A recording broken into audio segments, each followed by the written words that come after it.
বিশ্বকাপ ফুটবলে অস্ট্রেলিয়াকে এশিয়ার প্রতিনিধি হিসেবে দেখা যায়।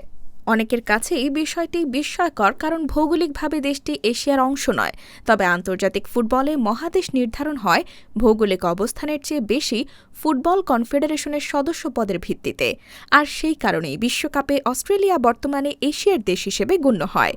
অস্ট্রেলিয়া দীর্ঘদিন ধরে ওশেনিয়া ফুটবল কনফেডারেশনের সদস্য ছিল, কিন্তু ওই অঞ্চলে প্রতিযোগিতার মান তুলনামূলকভাবে কম হওয়ায় দেশটির ফুটবল উন্নয়ন বাধাগ্রস্ত হচ্ছিল।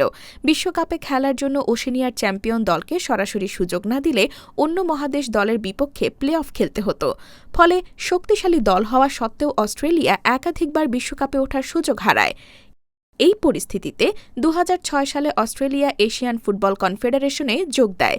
ফিফা, এএফসি এবং ওএফসি তিন পক্ষের সম্মতিতে দেশটি এশিয়ান ফুটবল পরিবারের সদস্য হয়। এরপর থেকে অস্ট্রেলিয়া এশিয়ান কাপ ও বিশ্বকাপ বাছাই পর্বে অংশ নিতে শুরু করে।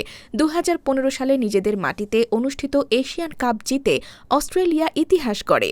শক্তিশালী এশিয়ান দলগুলোর বিপক্ষে নিয়মিত খেলার কারণে তাদের ফুটবল মানও উন্নত হয়েছে। ২০০৬ সালের পর থেকে অস্ট্রেলিয়া ধারাবাহিকভাবে বিশ্বকাপের মূল পর্বে খেলেছে এবং ২০২২ বিশ্বকাপে শেষ ১৬ পর্যন্ত পৌঁছেছিল। ভৌগোলিকভাবে না হলেও ফুটবল কাঠামো অনুযায়ী তারা এখন এশিয়ান ফুটবল কনফেডারেশনের সদস্য। তাই আন্তর্জাতিক ফুটবলে অস্ট্রেলিয়াকে এশিয়ার প্রতিনিধি ধরা হয়।